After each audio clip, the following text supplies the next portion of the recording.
अगला क्वेश्चन देखते हैं। In the figure shown the block A collides head on with another block B at rest. तो block A का mass m दे रखा है, ब्लॉक बी का 2m दे रखा है। Block A stops just after the collision, the coefficient of restitution is. ठीक है, तो एक तो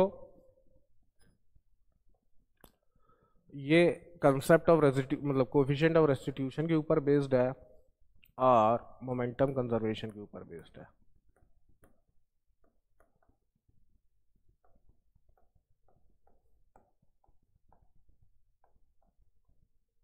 ठीक है, हमको ये भी पता है कोलिजन चाहे इनइलास्टिक हो, चाहे इलास्टिक हो, चाहे परफेक्टली इनइलास्टिक हो, तीनों टाइप के कोलिजन में मोमेंटम कंजर्व्ड होता है। तो मान लेते हैं इसकी स्पीड जो थी वो इनिशियली v थी, इसकी तो 0 थी, तो p इनिशियल हमारा कितना हो गया? p इनिशियल हमारा हो गया mv। सिस्टम की बात कर रहे हैं, सिस्टम को मोमेंटम देखा जाता है। फिर a रुक जाता है, अब 2m को कोई स्पीड मिली, हमने कहा कोलिजन के बाद 2m को जो स्पीड मिली वो मिली v डैश। तो p फाइनल कितना हो गया भाई? मास हो गया हमारा 2m, स्पीड हो गई v dash. p initial is equal to p final.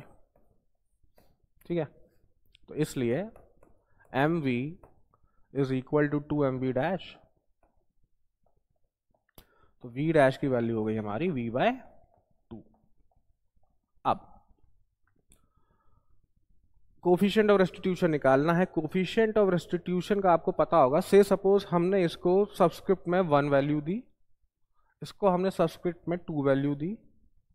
Coefficient of restitution का फॉर्मूला होता है E is equal to v2 vector minus v1 vector upon u1 vector minus u2 vector. ये होती है ऊपर वाली वेलोसिटी ऑफ सेपरेशन, ये नीचे वाली कहलाती है वेलोसिटी ऑफ अप्रोच। तो v2 वेक्टर मतलब 2m वाले मास की वेलोसिटी आफ्टर द कोलिजन, तो वो हम लोग ने कितनी निकाली? v/2। कोलिजन के बाद पहली वाली बॉडी मतलब मास m वाली रुक गई। अब कोलिजन से पहले u1 वेक्टर मतलब m मास वाली बॉडी, उसकी वेलोसिटी कितनी थी? v। और वो जो 2m वाली बॉडी थी उसकी वेलोसिटी कितनी थी? 0, वो रुकी हुई थी। तो इसलिए ये वैल्यू हमारी कितनी बन गई? v/2v, मतलब कोफिशिएंट ऑफ रेस्टिट्यूशन की वैल्यू बन गई हमारी 1/2। 1/2 मतलब 0.5।